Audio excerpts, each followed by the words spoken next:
A while back when I was showing you the pen tool inside Photoshop, I'm sure that you remember me showing you how to save out a Photoshop file along with a clipping path, and then how to get that clipping path into InDesign and have InDesign recognize the clipping path. We did that with a toy truck, if you'll recall. Now, I want to show you something very similar here between Photoshop and InDesign, more so inside InDesign, but it's not going to involve the pen tool inside Photoshop. In fact, we're going to try and get InDesign to recognize high contrast edges inside our image and automatically create the clipping path for us. It's pretty cool. I'm inside Photoshop though because I want to show you the file that we're going to drop into InDesign, and we're going to get this automatic clipping path applied to this image. So if you want to have a quick look inside Photoshop, choose File, Open, or double click on your gray background.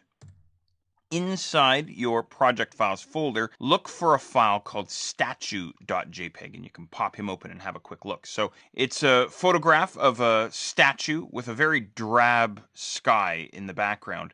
And obviously you can see here there's a very high contrast edge between the subject and the background, right? So that's what we're going to try and get InDesign to work with here. So I'm just going to flip over to InDesign, and I closed out of the file that I was working in previously inside InDesign. I'm going to go and create a brand new 8.5 by 11 document here in InDesign. You can go ahead and do the same. There we go. And what I want to do here before I drop the statue in and get the clipping path happening is, much like we did back in the pen tool exercise, I want to create a text frame and drop in some dummy text and then have the text wrap around the contour of the statue.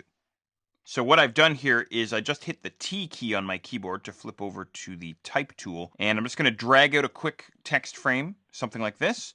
And then if you'll recall, we can head up to the type menu and then down to fill with placeholder text, just to give ourselves some dummy text inside InDesign. Okay, great. I'm going to head back to my black arrow tool, and then let's go and import our statue. So Command D or Control D or File Place if you wish. And then inside your project files folder, go ahead and look for statue. He's in there somewhere. Notice, by the way, he's a JPEG. He's not a .psd file or a TIFF or anything like that. He's just a straight JPEG. I'll click on Open, and then I'll just single click to drop this guy in. There we go, something like that. Okay, I'm going to zoom in on this guy just a little bit so we can see what we have here. Command plus or Control plus if you wish. And here's what I'm going to do with my graphics selected. So as I was saying a moment ago, I want InDesign to knock away this gray background and recognize the edges of our subject here, the statue, right? So make sure you have your statue selected. And what I'm going to do next is I'm going to head to the Object menu and then all the way down to Clipping Path, and then over to Options. Now, way back in that pen tool tutorial, we had set the type menu to Photoshop Path because we had saved our work path back in the Paths palette inside Photoshop, right? Well, that option is not available because we don't have a saved path here. So instead, what I'm going to do is I'm going to turn on Detect Edges. And the other thing that I want to do is I want to make sure that my Preview option is turned on.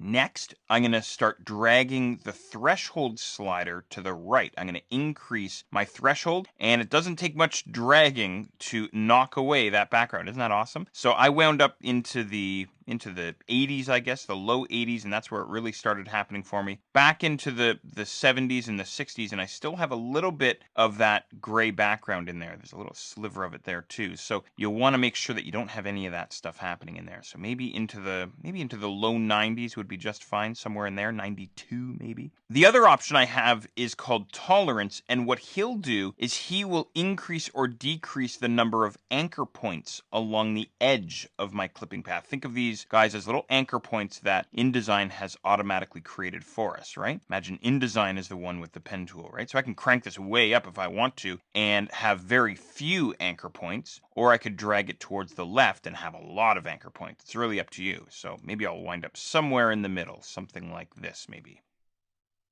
The other thing that I want to do is I want to knock away, notice there's the background below the statue or the angel's wing there, right in there. And there's a little piece of background there, sort of beside the statue's forearm there. There's a little gap under his left hand there too. So there's an option here down towards the bottom called Include Inside Edges. Turn that fella on, and you'll notice that those inside areas get knocked away just like this.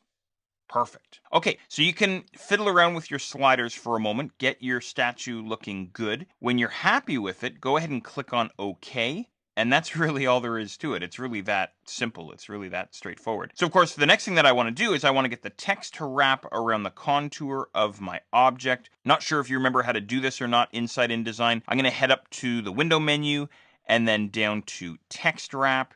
And it's this third option that we want right here, wrap around the object shape. Go ahead and turn that on. And then of course, don't forget, you can always increase that gap between the object and the text there. So there we go. Something like that looks pretty cool. Nice and easy to do. Maybe I'll zoom out just a little bit and position my object now on my page. Maybe I'll move him down towards the bottom here a little bit. Make sure I have the entire graphics selected here. When I move them, bring them down to the bottom of the page there. The reason why I'm bringing them down to the bottom of the page is because the bottom of the statue gets cut off, right? Maybe something like that. Anyway, there we go. So you can fiddle around with that a little bit if you like, but that's definitely a cool option to know about inside InDesign, the clipping path command.